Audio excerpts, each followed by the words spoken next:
bricks. How about that? Filmed and shot on the Solana Seeker. So I'm going to leave this here because I am wanting to do a crypto vlog about trust and transparency and the art of the meme.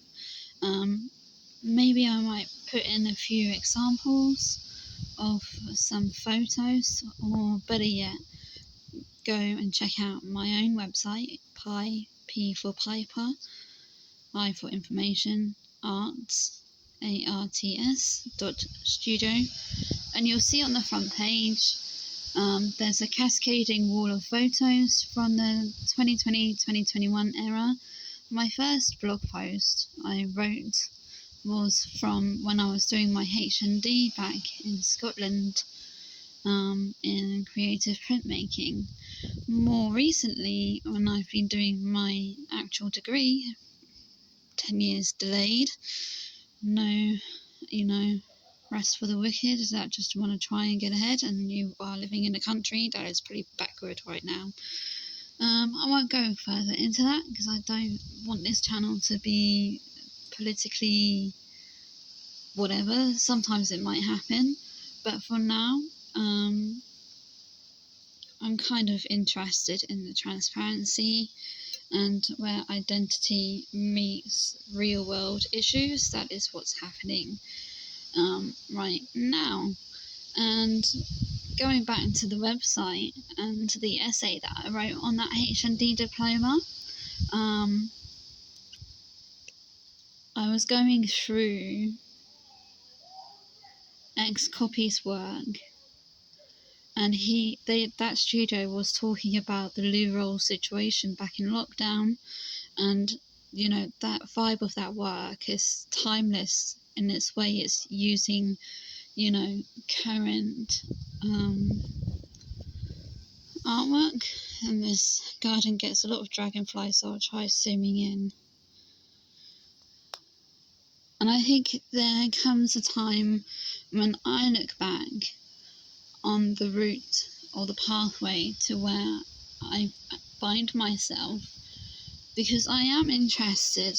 I think the reason why I got so deep into crypto is because I am interested in the philosophy behind it and the ideation, I guess, of the liberty, of freedoms, and how that whole narrative kind of plays into financial freedom through identity and through my work as a creative.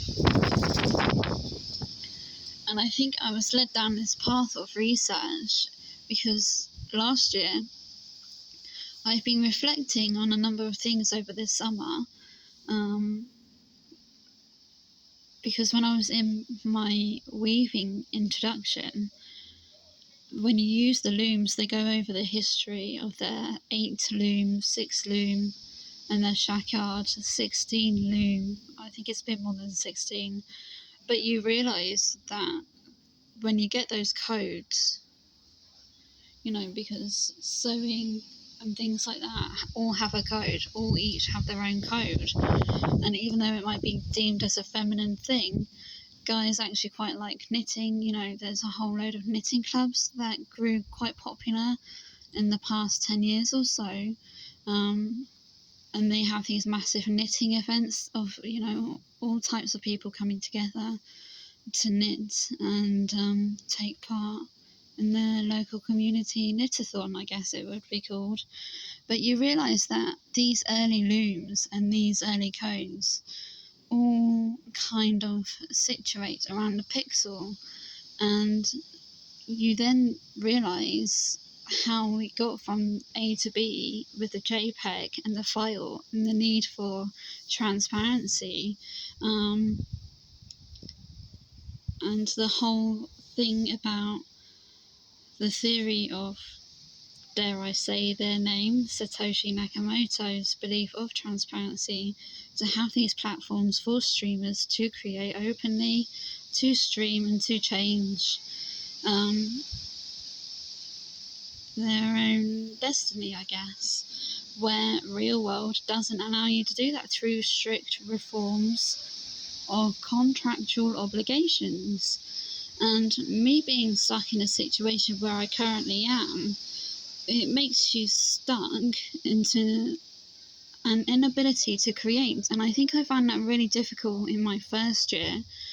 Well, like I've said, I've been in reflective mode over the summer because I've also looked into my ancestry and found my ancestry is actually coming from Shetland, where some of the relatives were weavers in Shetland that pioneered some unique patterns in Shetland's history. In the Shetland Islands is what it's called, in between Scottish Highlands and Norway. And I've had this connection to Norway as well. You can go back and see on my own videos as I'm streaming this. I'm going to keep trying to zoom in and capture the detail on the seeker.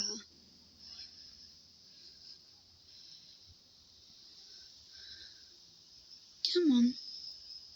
There you go. You can see his eyes.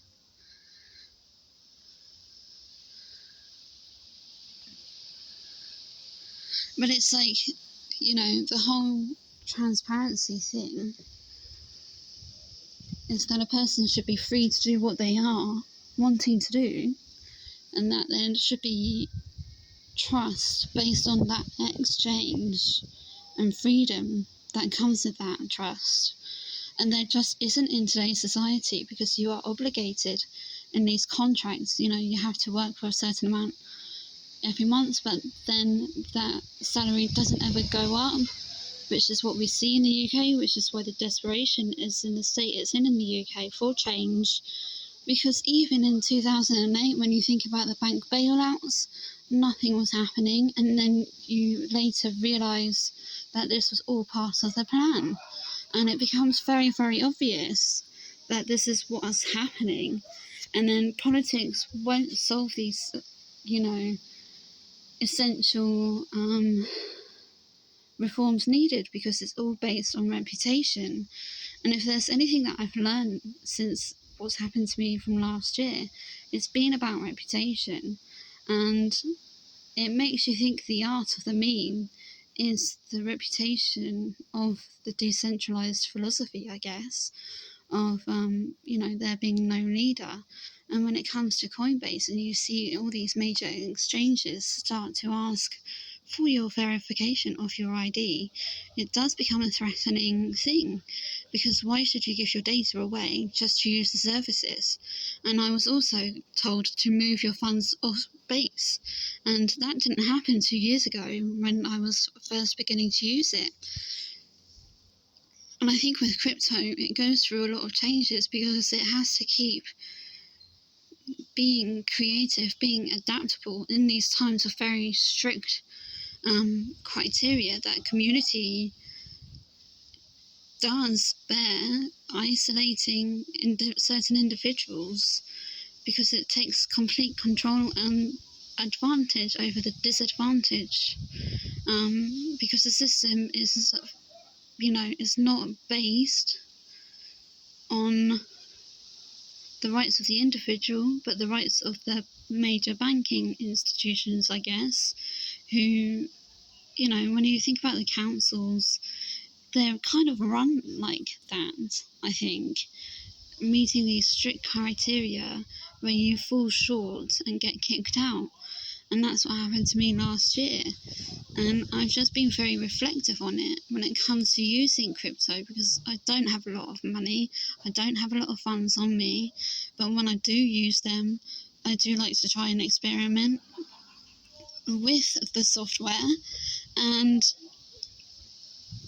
the UI.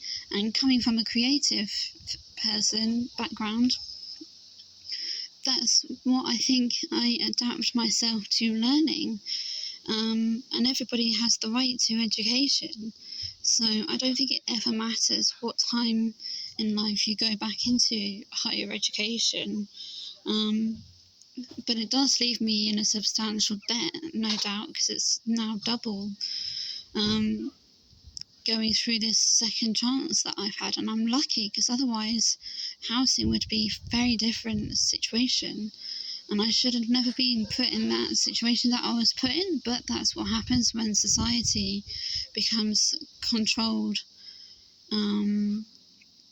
outside of the individual's own tools they have to them, to their own capabilities. And I think that's what crypto represents, is having the freedom over the tools to use, and people don't like that. So of course, when you get somebody like, Coinbase coming back up to the S&P 500, and you get all the restrictions again, and it just makes you disenchanted with it. And growing this YouTube platform is a way that I can document my journey in crypto and these real life changes and adaptations, whilst still using something like the Solana Seeker in the everyday context that people kind of gave us. And I think when you think about what's happened with Banksy's recent artwork being covered up like that, it's weird because the first time that happened, I was planning on going down there because I'm not far out from London. But it is costly sometimes, and in the particular town, the bus links aren't that great to go in and get a cheap deal sometimes that you can get in other cities. So I didn't go in, but I was so tempted to go and take screenshots, photos of his work. And it's just very interesting to see that each time since that first time, it has been so quickly covered up. It's kind of mind-boggling to see.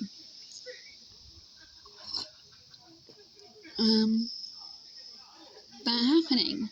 And you can't do that with a meme artwork. And I was able to get this Solana Seeker because I had used the last £350 I had, put it into Toshi when it was under 5 million market cap. I just thought, whatever, we don't exactly know what it is, but they were working on the marketing on it. The guy was sick with COVID. I think the team were British, and I thought, why not? For the most part, crypto is now becoming a bit more British, I think, than I think in the last bull run, and it's kind of interesting to see that. Maybe I'll have my opportunity again, I don't know, but I don't think it's about. There's obviously something that I've had to learn from myself, because why would I still be here not earning anything from it, really, in the sense of it? To still be here, to still be, engaged with what they're doing, because what roped me into it the first time was the UI, and the design of that, and the freedoms, I guess, of having that ability to just code and create as a team and have a token over that content creation, whether it was a scam or not. I still have those screenshots of certain websites that were proven to be a scam, where one YouTuber was like, oh, if you do this, you can get this much back in return. And I don't know why I thought it wasn't not a scam, because it clearly was. And then you max out on the points and stuff, and it's like, sometimes you don't get scammed, sometimes you do. But it shows that there are still opportunities there. And when the big banks come in, they kind of do overtake that opportunity away, because then the average person has to kind of go through those loops again to get into crypto in the first place. And when you have a blockchain like Solana, that's supposed to be the people's blockchain, eventually the philosophy of what crypto is becomes lost. And I think there's something for me to stick around, to keep observing, to keep experiencing, because of these things and transitions that we are going through in our communities around the world, not just in the UK. But I do think it's about freedom, and it's about the creativity, and creativity shouldn't be curtailed and controlled in the way it has been. I mean, look at what happens, with the singers, Whitney Houston, Michael Jackson, to name a few, when they've become so famous. Were their lives ever kind of a picture of happiness? No, they weren't. But their music is timeless, and they put their passion and their soul into their endeavours, even, more to the point whether or not Whitney Houston was actually LGBT too, because obviously her first partner was. And so there becomes that question, I guess. But when it comes to transparency and identity and trust, where does creativity find its solution to that, and being adapting and getting back the wealth and the value that it contributes anonymously? These platforms shouldn't have leaders because of what the toxicity brings through leadership, when you're trying to compete and win against those who are coders, who are better coders, or cabals, part of cabals, and then, insider trading, when you realise time after time after time, as much as you hype the token up, eventually you realise a lot of those missed opportunities were opportunities that were already lost to the cabals that narrated the token's first initial offering, I guess. And that's kind of lost the narrative. But with memes, when you see the artwork of the meme, and I think there's a new thing happening, especially when you look into certain projects like Toshi, and like Bull Run Meme is a new one, and what Jupiter is doing, you begin to see the investment is there in the artwork, and it's a new way of storytelling, and the transparency of that initiative and adaptability of that trust. And I think when you've been in the industry long enough, you begin to see a huge fat bumblebee that just flew around me. But I'm going to leave this there. So this was the art of the meme and transparency, and kind of going through my whole history with crypto in a very short, almost half an hour thing. So if you found this information interesting, and this is kind of like a preview of those who are interested in the Solana Seeker camera abilities. It actually does take some nice shots, and it's quite a good camera for food photography if you're into that. I'll link an image down below of a burger I took that I posted on Farcaster, if some of you are part of that. If you are still here listening to me ramble on, thank you for your time. Do please subscribe. More videos are coming, as always, and we'll take it from there. But I do think it's going to be interesting how Solana adapts itself when there is such an investment into it, and it is earned, and all of that. But I do think these opportunities, they are there in crypto, but you have to be adapted to the community, and don't just stick your eggs all into one basket and just take the chance when you trust that is that one, like I trusted in that Toshi token. For me, I've lost my position in there now because it's just got too saturated for me to put it back in, and I'm just not stable enough currently to put in any sort of thing. But I think Jupiter is a good play. This is not financial advice, and remember, do your own research. And yeah, if you liked this and you stuck around out this long, then you must be liking something of what I'm saying. So yeah, why not subscribe? Like this video, it always helps. Leave your comments and thoughts down below. Share it if you find this information useful, and I'll be back soon. Alright, thanks again.